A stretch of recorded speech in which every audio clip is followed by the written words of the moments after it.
Talking about Muhoozi Kainerugaba, Museveni's son, do you think he's got a mental problem? I mean, you've talked about back in the past when we had the likes of Idi Amin, they would deny. But the gentleman gloats in the abduction, torturing, and then takes pictures and posts them.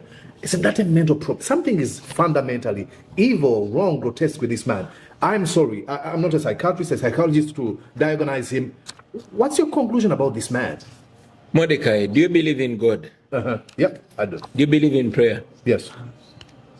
God works in different ways.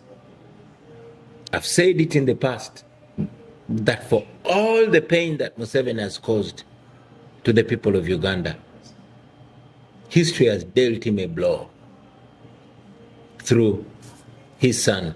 Shortly after the controversial 2026 elections, opposition leader Kyagulanyi Ssentamu Robert, better known as Bobi Wine, disappeared from public view. For more than a month, no one knew when he would physically resurface, apart from a few social media videos that he shared on his social media accounts. Bobi Wine was forced into hiding after threats to his life, including the order of Uganda's Chief of Defense Forces, Muhoozi Kainerugaba, wanting him captured dead or alive. He eventually left Uganda and has since been based in the United States, where he is continuing the fight against the Museveni criminal regime. I tracked him down in Massachusetts for one of the most revealing interviews yet. Away from the cameras and the political rallies, Bobi Wine opened up about the questions many Ugandans have been asking. Will he really return to Uganda, knowing the dangers he says awaits him? Why would he risk everything?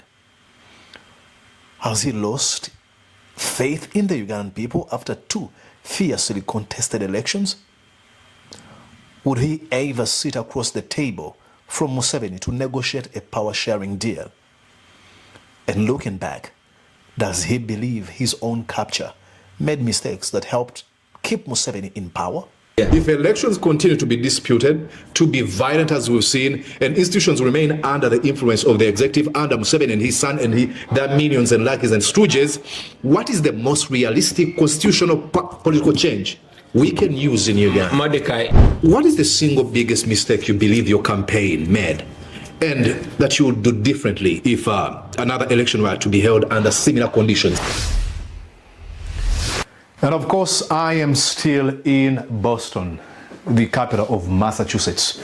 Well, we're going to be having a separate conversation in Luganda with the president of the National Unity Platform, Kyagulanyi Ssentamu Robert, famously known as Bobi Wine. You're going to have to wait for that. But before you do, and I know you're going to enjoy this one, please consider becoming part of the Mordecai Murisa Live family. How do you do this?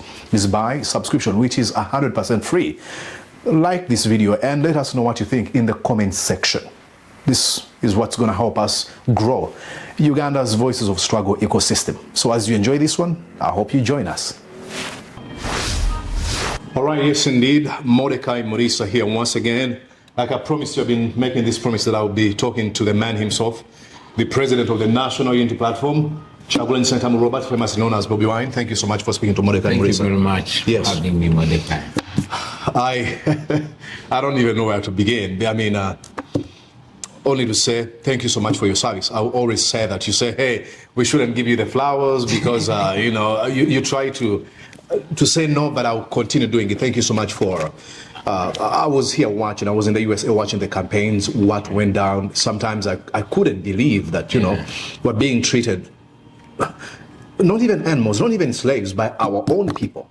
Yeah, thank you very much for the appreciation, Mordecai. But how about I say we share the flowers? Don't give me the flowers, let's share them. Because all of us, all of you comrades are playing a huge role in the awakening and fight against dictatorship back home. So each one of us maybe deserves an applause. Yeah. Well, let's start right away. Now you're in the US shortly after the election. Yes. Many people believe that political leaders should never abandon the struggle. There's a lot of criticism directed or headed to your direction. People saying you abandoned the struggle, you ran away, you are a coward. You have had people say this. Did you abandon the struggle? Why did you run away? Interesting. We must know that naysayers will always have something to say. Even when you survive, they'll say, "You're a coward, why didn't you become a martyr?" You know? Yeah. So it is not what the naysayers say that matters, but what we believe in. I'm alive today because I was able to outsmart the Ugandan military, beat Museveni and his son at their own game, and I left Uganda intact. Otherwise, I would be dead. As you are aware that the military, police, and all security agencies were looking for me. They failed. I proved to them that their intelligence is not as intelligent, and I made it out. But leaving Uganda or running to save my life is not abandoning the struggle. Maybe those people have not read history, but all the great revolutionaries I know have always taken that, what we call a tactical withdrawal. Mandela lived in exile in Ethiopia, Nyerere lived in exile, Bote lived in exile, Ben Bella lived in exile, Oliver Tambo lived in exile, Museveni himself ran and lived in exile in Sweden, you know. So we are taught mainly by Milton Obote that sometimes it's good to die a little in order to live longer. You know, I run from danger. That's why I am able to fight from a different front until I go back home to the main front. Yeah, let's go back to what you said. You were able to outsmart the intelligence of Museveni. Some people have argued that you are actually helped by the Museveni. Now, there's a contradiction here. They say Museveni was looking for you, and at the same time, Museveni actually provided your escape. What do you have to say about that? Well, must I respond to all ignorance? I don't think I should. But again, to some extent, they're right, because yes, I was helped, but some people within the system, not everybody in security is agreeable to the way our country is being run. Some soldiers, high-ranking, middle and low-ranking soldiers, are in disagreement with that. Some police officers don't agree with that. Some government officials are only too frightened to speak, but they don't agree with what's going on in our country. So in any way they can help those that are fighting for a better country, they help silently. Yeah. Now, let's talk about the election. You've consistently argued, and I've heard the same from Dr. Chiza Besigye, that Uganda will never have a free and fair election under Museveni, because he's in control of our institutions, he's in control of everything. But over and over again, citizens are asking them, questions. Why are you going back to this election? 2032 or something is on the way. And again, we're going to have politicians campaigning saying, hey, let's go again. Why do we go on and participate in this thing that we have come to conclude that, nothing is going to come out of that? Well, Mordecai, in the same way we've said, you can never get justice. You can never get real justice under the Museveni regime. But they take us to courts and we send our lawyers to represent us. They arrest our people and present them to court, and we go there to fight for them. We refuse to just fold our arms and sit back. We use the system, however bent and skilled it is. Sometimes to get justice, but other times to expose it. For example, I've said it time and again that I didn't go into this election expecting Byabakama to announce me winner, even when I win with 95%. You saw him. He came out and said, don't go to the polling stations. You don't stay at the polling stations after voting. You'll get trouble. You'll be crushed. You'll be crushed. And now, on the LC1 elections, he's saying, after voting, don't leave. You get my point. Yeah. So you don't expect a free and fair election under the Abakam. We as NUP and as a generation, we went into this election to achieve one of the two. Either our victory, which was very unlikely, or to expose the regime, at least to strip it of the pseudo legitimacy. As we speak right now, what Museveni is struggling with is illegitimacy. That's why his son was looking for me to eliminate me. That's why they are paying lobbyists everywhere to try and paint a rosy picture and clean up the mess. And yes, that is why I am being received with dignity in all the places I go to, because even if I was not declared winner, it is known not only locally in Uganda, but internationally, that indeed I am the legitimately elected president of the Republic of Uganda. Mm-hmm. Yeah. So, you are in the United States as we speak. How would you describe your current status? Are you in exile? Are you on temporary political leave? Are you simply working from abroad? What are you doing here? Well, since these are just English words, I'll play with the English words. Okay. I'm in exile, but I'm not an exilee. Oh. Okay, that's playing with the semantics here. You see, I refuse to accept the plight of being in exile or a refugee, even if technically that's what I am.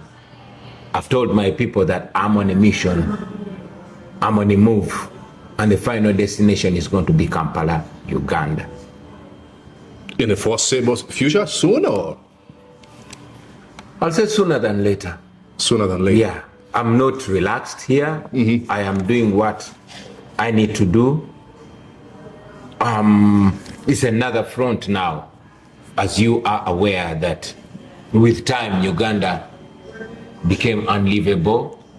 Museveni's unhinged son is not pretending anymore, you know, and that in one way or another is helping us justify all the claims that have been made before us in our tenure and everywhere that indeed Uganda is a mess. So this and many other justifications we are presenting to the world stage, well knowing that Uganda largely depends on the rest of the world. Mm-hmm. Yeah. The leader of opposition, Joel Ssenyonya, said that when you fight corruption, corruption fights back. Yeah. I would say the same on dictatorship. Absolutely. Regarding, you know, what we see in Uganda, and you saying that you will be there sooner than later, they're still now emboldened. They're actually getting emboldened. Yeah. When are you going to go back? Because the situation is not going to change. Are you waiting for things to change completely? No, Mordecai. On the contrary, the situation is going to change. We've been taught before that it gets worse before it gets better. Before it gets better. Mm-hmm. Naturally, it is darkest before dawn. Mm-hmm. It is going to get better. And I want everybody to know that it's going to get better.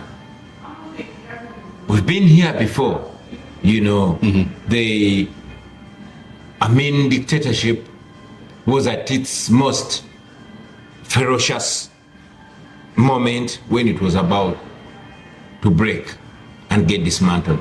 So it's going to get better if we don't give up, if we don't stop fighting for what is rightly ours, you know, the people of Uganda. What that tells me is that you're waiting to go back when things get better. I'm sorry? You're waiting to go back when things get better? No, I'm going to go back and make things better with our people. Okay. Yeah. Yeah. So some others have argued that, you know, the transition of Uganda can only come in one way. And this is going to be a peaceful negotiation with Museveni, because they've said you do not believe in violence. Many of our comrades have said, how about we use the other ways? And you're super against these strategies of using violence. So they're saying, how about you sit with Museveni on the same table? You might actually end up serving in his government as a prime minister, vice president or something, and you can affect things.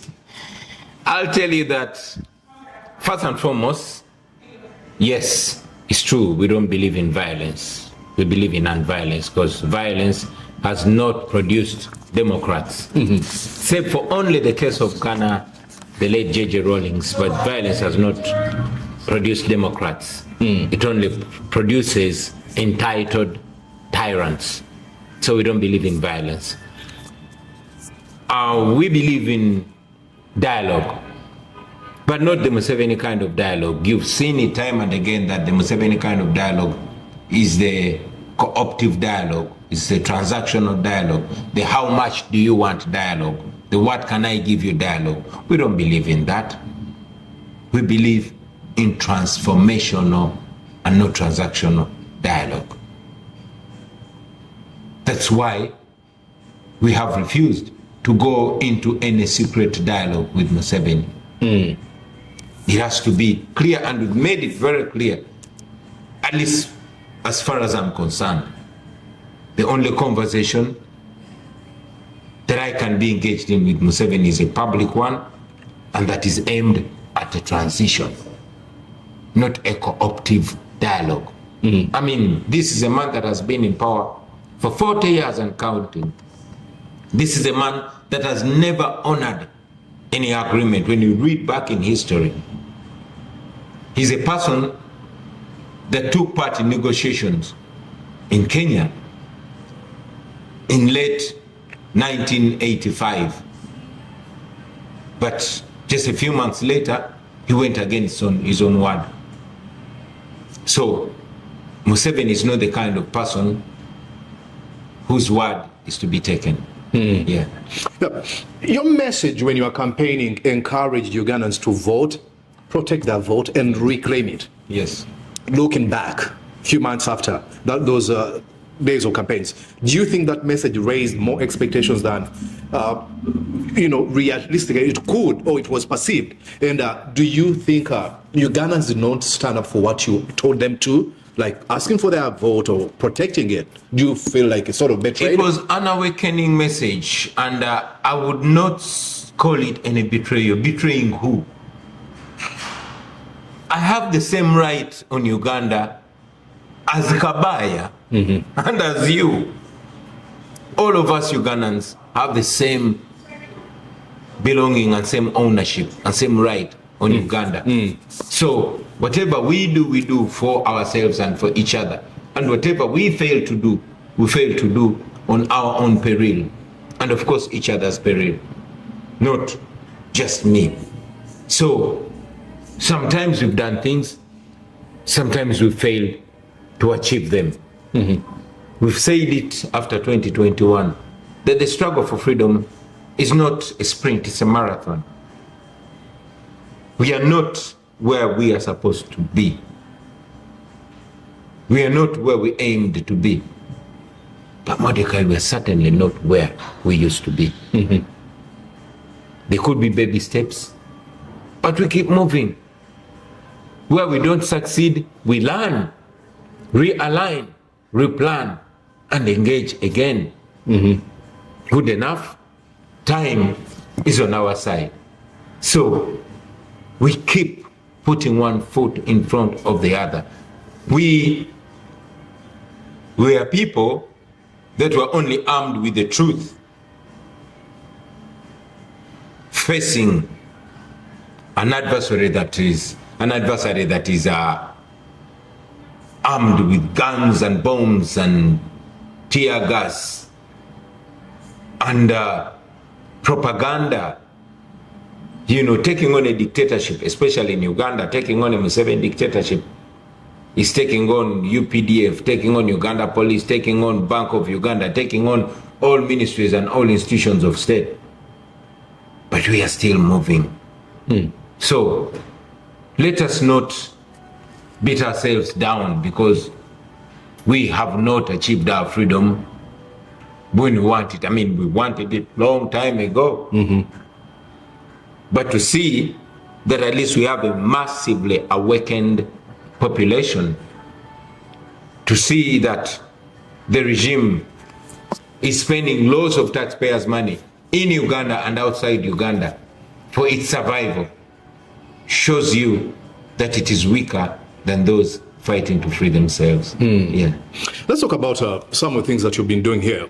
Critics point out that despite of evidence of human rights abuses, abductions, torture, enforced disappearances, extrajudicial killings happening in Uganda, the Western government and organizations continue to deal with Museveni, continue to work with him. Yes. They say that the message you're trying to sell to them that, these things are happening in Uganda is a message they're not buying. What are we doing here? It is not me selling the message, and I'm not selling that message. I'm telling the truth.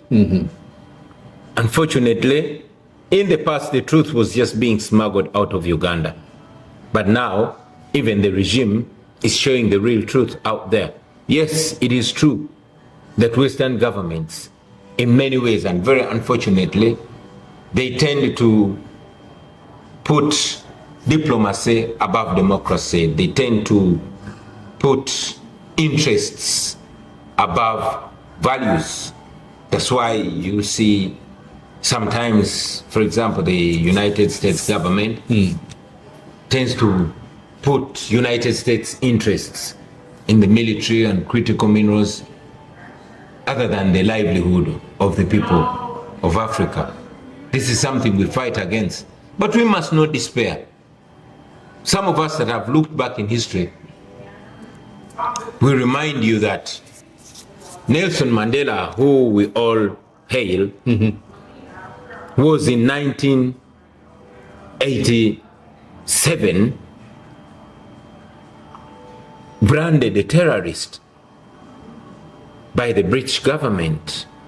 In 1987, the British Prime Minister, Margaret Thatcher, stood and branded the African National Congress, ANC, the party that Mandela belonged to, and even Nelson Mandela, a terrorist. I mean, that is meant to crush all the hope. Mandela was fighting not against fellow blacks, but against white people. However, only 3 years later, in 1990, Mandela was to be out of prison. And yes, after 4 years, Mandela became president of South Africa. The same person that was branded a terrorist by the British government was to later come in the Westminster Hall, the most coveted hall, and address Exactly. the British Parliament. Not everybody and not anybody steps there to address people. Actually, the last three have been the Pope, Barack Obama, and Nelson Mandela. Mandela was the first black man to address people there. You know, the next was Barack Obama. And on that day, Margaret Thatcher was in presence. So for as long as you have a just cause, you shouldn't despair. So we're keeping the hope alive. We're not giving up. Well knowing that we are carrying a just cause. Well knowing that we're not breaking any law. I say it many times that history is on our side, God is on our side, and absolutely time is on our side. You know, the people of Libya were despairing because Gaddafi was in close contact with Italy. with Nicolas Sarkozy, the British, the French president then. Sarkozy. But you see how tables turn. Tables keep turning. And tables will turn. Tables will turn. That's the president. Now, some Ugandans argue that, and you've actually said that you don't believe in violence. You know, we have seen the strategies that NUP and other political parties and individuals have used, like court petitions, demonstrations, and name it. People are saying we have not used the strategy of boycott. And I've seen a few foot soldiers on social media saying, hey, we need to outline a few businesses of these people who are keeping us captive, who are violating our rights, and boycott them. But we need a voice of a leader, a strategy on how we can do this. Why don't you use that strategy of boycott? I'm very glad you're bringing it up. I've said it many times that don't only depend on me in the struggle, and don't only depend on politicians. Each one of us, our duty, personally, my duty as an individual and as a leader, was to draw in everybody, to draw in all ideas. At the level of our struggle, we must put all options, all moral options on the table. And I absolutely agree with that. I mean, let's look back in history.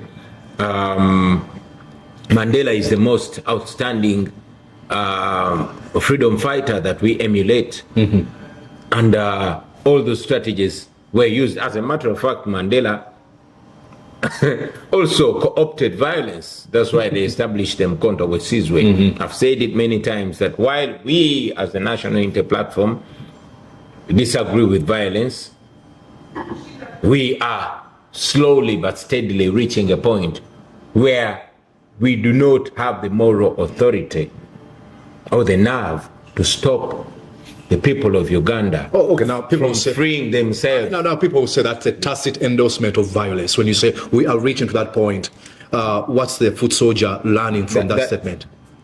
What point? We are reaching a point where. No, I'm making it clear, only you cut me short. We are reaching a point, or maybe we've even reached there, where we cannot stop people from freeing themselves by any means necessary.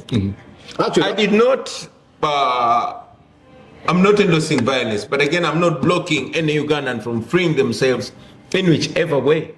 Actually, that brings me to my next question. Yeah. If elections continue to be disputed, to be violent as we've seen, and institutions remain under the influence of the executive, under Museveni and his son and their minions and lackeys and stooges, what is the most realistic constitutional political change we can use in Uganda? Mordecai, this is not my quote. It has been there long before I was born.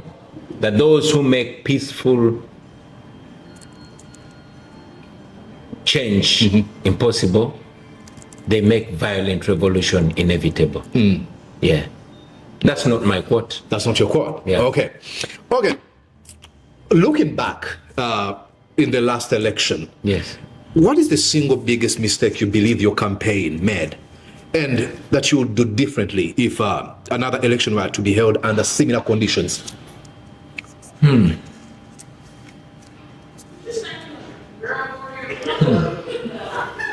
I'm trying to look for a mistake. Maybe we should have relied more on the population to lead themselves than the politicians. And this is not to undermine our politicians or political leaders. But truth be said, some of the politicians are about the next general election, not the next generation. Some of them have limited interests. Are these some of the ones in your camp, some of them? Well, I'll say some politicians. I don't like to point fingers. Okay. But again, many of them are revolutionary.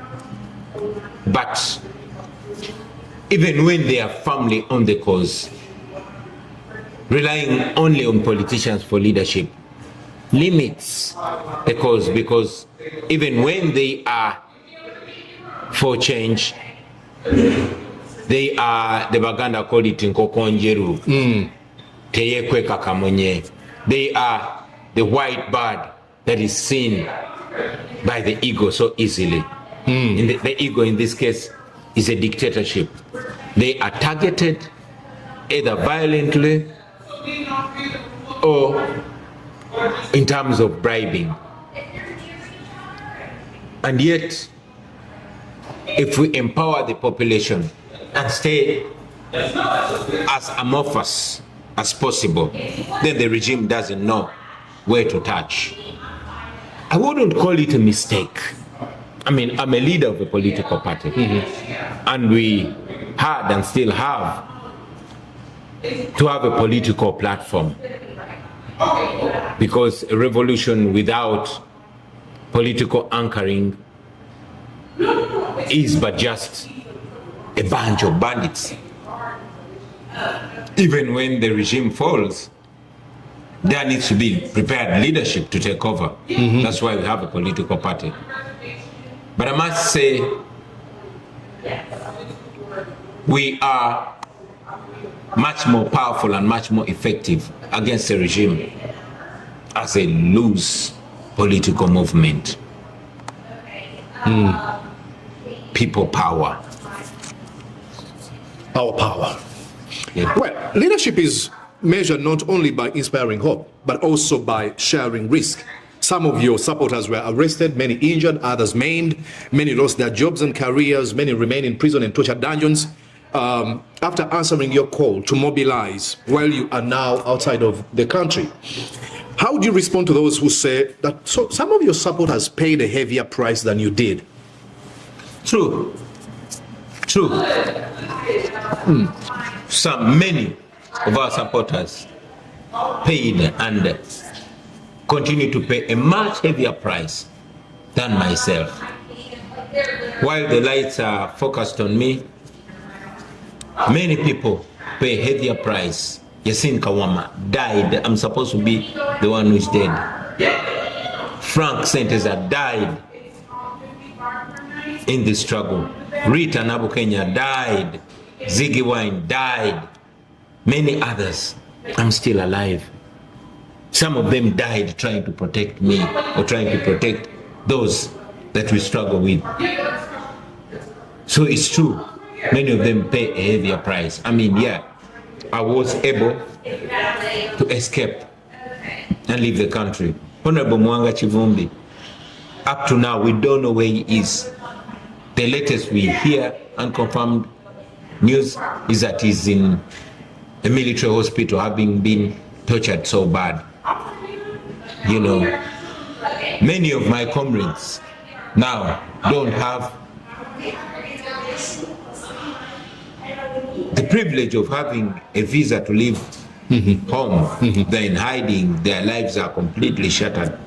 So yes, while people sympathize with me, I sympathize with my colleagues who are little known.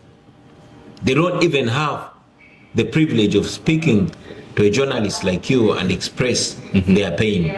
And that's one of the reasons why I don't give up, why I keep going. Because some people have paid a heavier price than me. Yeah. So, well, if you had known before the election exactly how events would unfold, would you still have contested? Or would you have chosen a different strategy altogether? It's not that I didn't know what would happen. Yes, I didn't know to what extent it would go.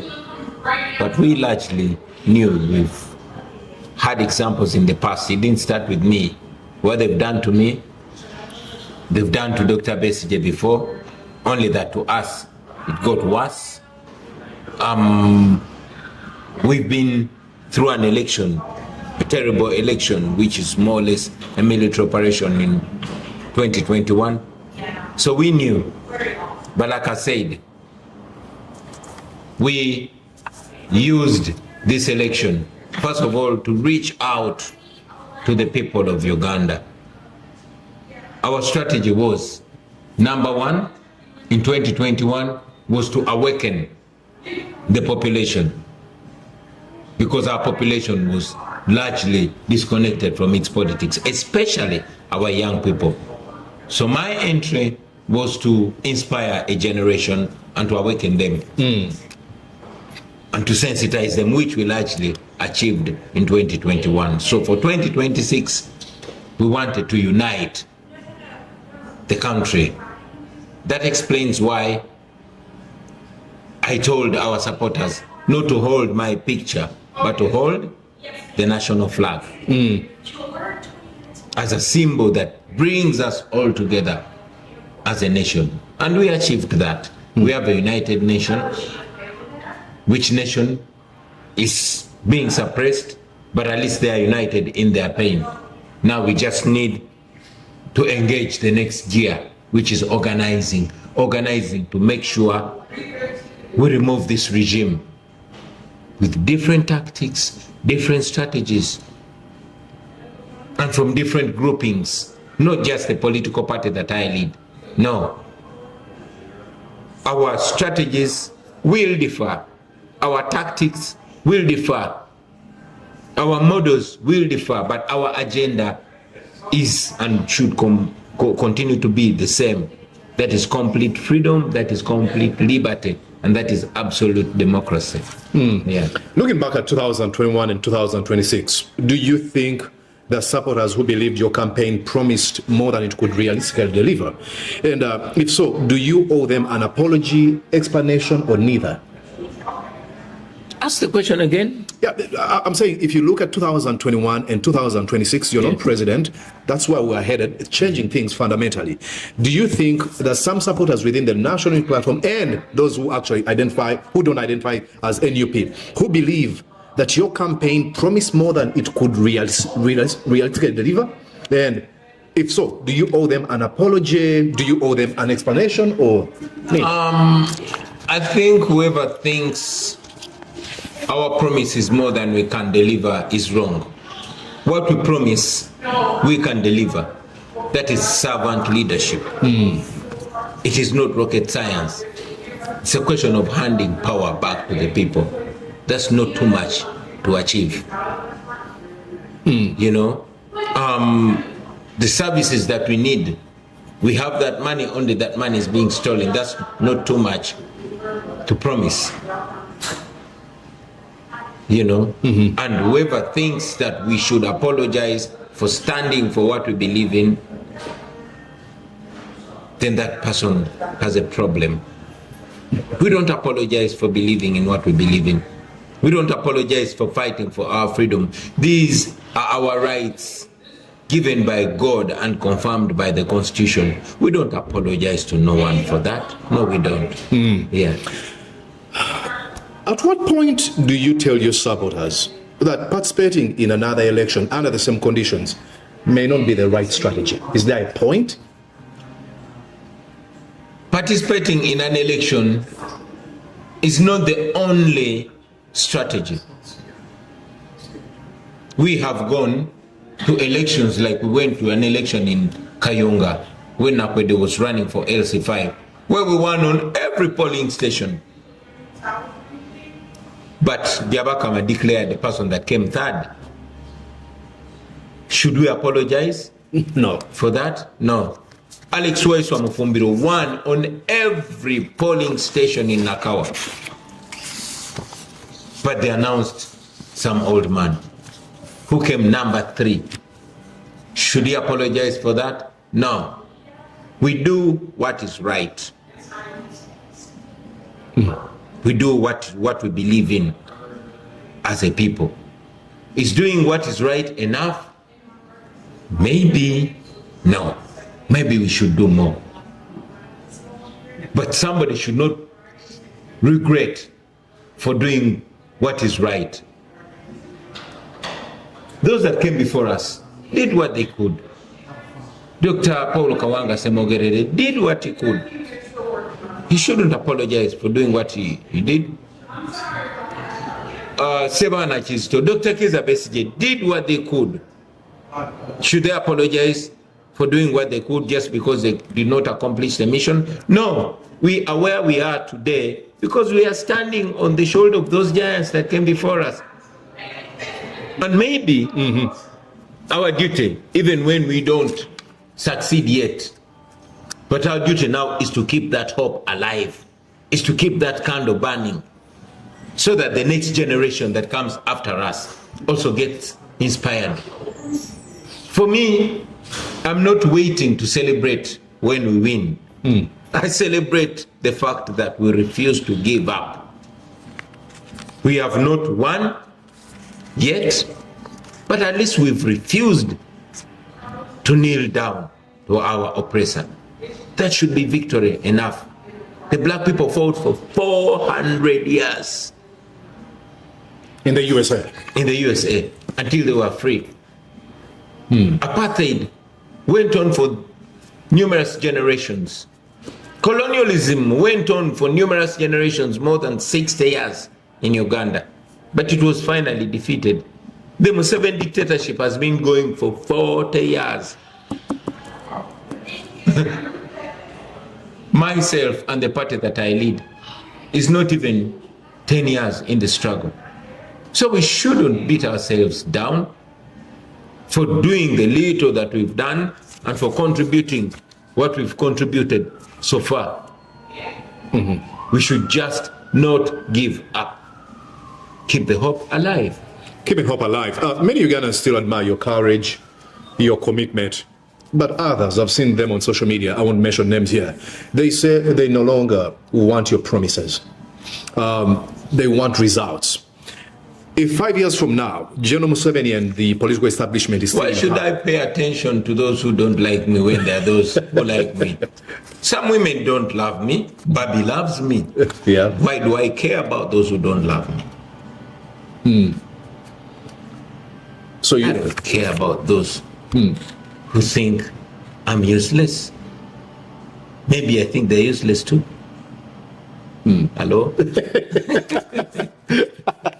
I don't know who you're talking to. Okay. All right. Let's talk about, are we meeting on the sideline of our All Africa Convention? Is it? Yes, please. And tell us about this. Well, I was invited, like other fellow Africans, to the All Africa Convention to forge a way forward. We know that this has not just started years ago in the 60s and the 50s. Younger Africans, much younger than myself, met to forge a way forward for an Africa of the future. The likes of Ben Bella, the likes of Mandela, Walter Sisulu, the likes of Nyerere, the likes of Obote, the likes of Lumumba, Nkrumah.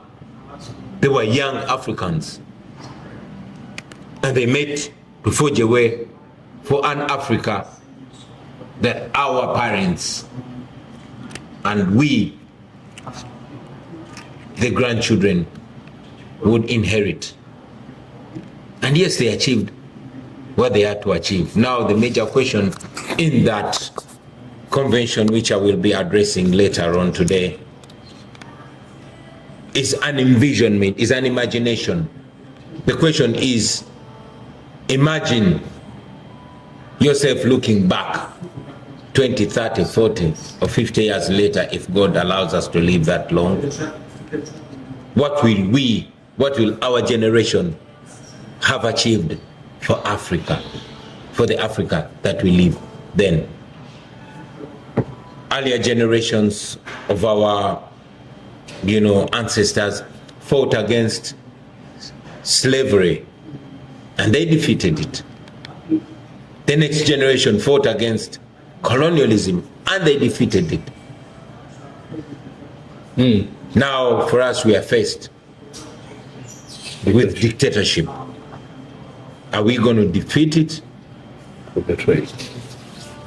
Thank you very much. I mean, one of great African men called Frantz Fanon said every generation must, out of deep reflection, identify their call and either betray it or pursue it. Now that's a question of the day. It's a big question of our generation. Talking about conventions, there's one that is upcoming, the National Unity Platform Convention that's going to be in California this year. Yes. First of all, tell us, you've been attending these conventions, I don't know how many times now. Do they produce anything? I mean, I've heard that the Museveni criminal regime has already invested its people in the diaspora to frustrate the efforts of people who are wanting to see change in Uganda. Have they achieved? There's a popular saying that a problem shared is a problem half solved. Meeting to discuss a problem is progress itself. Realizing that there is a problem that should be solved. Coming together alone is progress. Now, you will agree with me that in all the struggles for freedom, the diaspora has always been extremely important. That fact has not changed. Now, we have many Ugandans in the diaspora, in America, in Europe, in the Arab countries, and even on the African continent.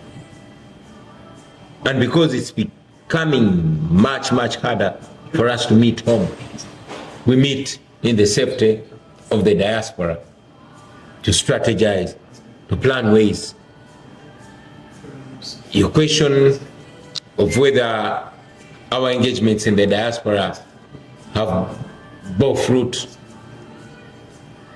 they've definitely given results.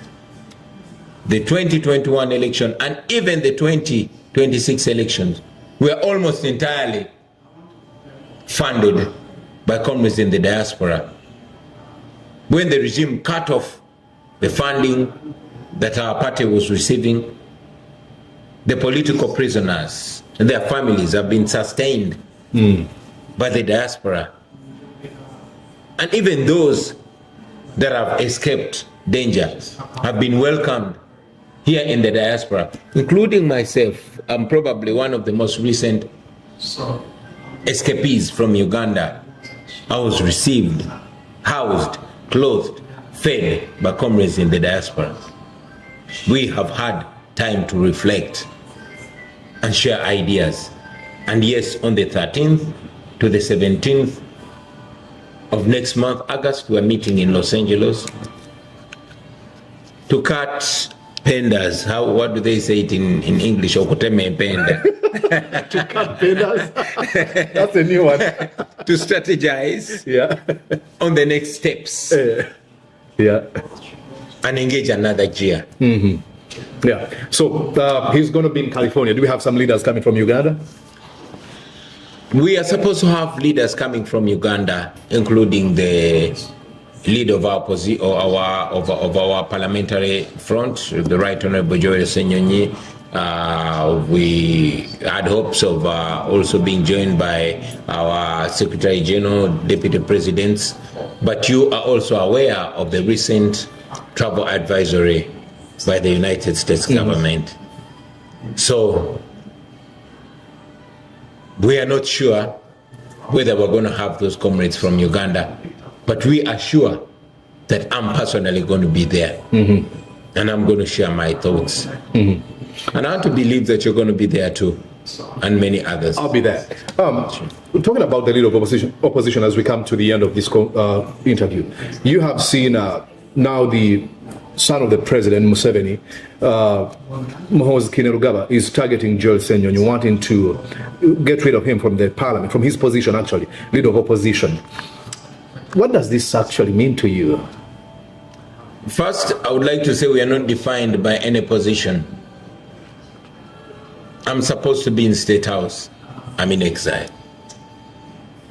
Alex Waiswa Mufumbiro is supposed to be in parliament. He's in prison. Mwanga Chivumbi is supposed to be in parliament. He had 10 people killed at his house. Now nobody knows where he is because he was abducted. And many others. So it's not about the position. Of course, Museveni's son, Muhoozi Kainerugaba, has gone ahead to expose himself and expose the lawlessness of the regime, which is sad but beneficial to our argument. I mean, we don't have to waste so much breath, making that point. He has helped us make it.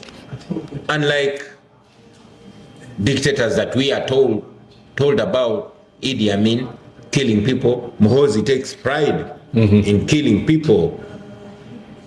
He self-confessed. He tortures people, takes their picture, and will put it on social media. So it makes our argument way easier. The Honorable Joel Ssenyonyi has and continues to play a very, very important role. No wonder he's targeted. I'm so proud of him. He's not shakeable. And if, again, they make that idiotic move in the parliament of Uganda, so be it, because it would be further exposure. Ssenyonyi is not defined by a position. He's defined by what he believes in. That is why even when that indisciplined man tried to intimidate him, Ssenyonyi was not intimidatable. So it's not about any position. It's about what we stand for. This is my last question. Talking about Muhoozi Kainerugaba, Museveni's son, do you think he's got a mental problem? I mean, you've talked about back in the past when we had the likes of Idi Amin, they would deny. But the gentleman gloats in the abduction, torturing, and then takes pictures and posts them. Isn't that a mental problem? Something is fundamentally evil, wrong, grotesque with this man. I'm sorry, I'm not a psychiatrist, a psychologist to diagnose him. What's your conclusion about this man? Mordecai, do you believe in God? Yep, I do. Do you believe in prayer? Yes. God works in different ways. I've said it in the past that for all the pain that Museveni has caused to the people of Uganda, history has dealt him a blow through his son. Just imagine you were Museveni. You were smart enough to pretend and hide all your evil. And then, in your old days, when you think you're home and dry, that is what you have for a son. You have stolen everything. You've betrayed everybody in favor of your son. And that is the kind of son that you have. You think there's any worse punishment? You see, in Exodus, in the Bible, there's a story of a king of Egypt that had refused to let the children of God go.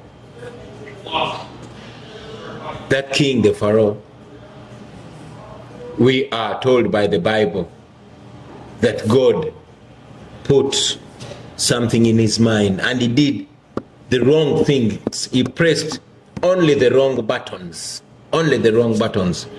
Those are the buttons that I see Museveni's son pressing. And one day, inshallah, he's going to press the wrongest button that will have him and that criminal regime sent packing.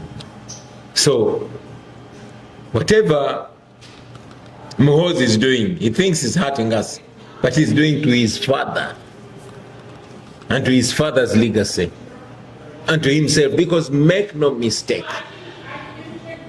at the right time, at the time of reckoning, he's going to answer for all these crimes against humanity. Thank you so much for speaking to me. Thank you very I much. immensely appreciate it. I promise I'll be in California and we can have more conversations. We'll be glad to have you in California. And if I'm to use this opportunity to send greetings to our people back in Uganda, we are not seated. We are fighting on. We are using every opportunity we have to dig as many holes in the criminal regime in Uganda, and sooner or later we'll be free. I know it takes painstaking efforts to persuade the international development partners that Uganda is being ruled by criminals, but it's becoming clear to all and sundry that Uganda is under reign of terror. So hang in there, don't give up. Let each of us do whatever they have to do. And please deliver the message to all our comrades, Dr. Kizza Besigye, Councillor Elias Lukwago, Alex Omufumbiro, Doreen Kaija, Bobby Young, Bobby Giant, Eddie Mutwe, all the political prisoners that we are fighting. And one day, they and the rest of Uganda are going to be free. Thank you very much for having me. Pleasure is mine. Yeah. Cheers. Did you enjoy what you just watched? I'm sure they did. I'm going to guess that you did. How about you consider subscribing to Mordecai Marissa Live YouTube channel? Thank you.